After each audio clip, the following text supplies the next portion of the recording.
মাগো, আমায় ছুটি দিতে বল। সকাল থেকে পড়েছি যে মেলা। এখন আমি তোমার ঘরে বসে করব শুধু পড়া পড়া খেলা। তুমি বলছো দুপুর এখন সবে, না হয় যেন সত্যি হলো তাই।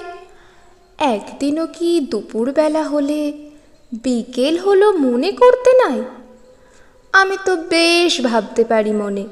সূর্যি ডুবে গেছে মাঠের শেষে, বাগদি বুড়ি চুবড়ি ভরে নিয়ে শাক তুলছে পুকুর ধারে এসে। আধার হলো মাদার গাছের তলা, কালি হয়ে এলো দিঘির জল। হাটের থেকে সবাই এলো ফিরে, মাঠের থেকে এলো চাষির দল। মনে কর না উঠল সাঁঝের তারা, মনে কর না সন্ধে হলো যেন।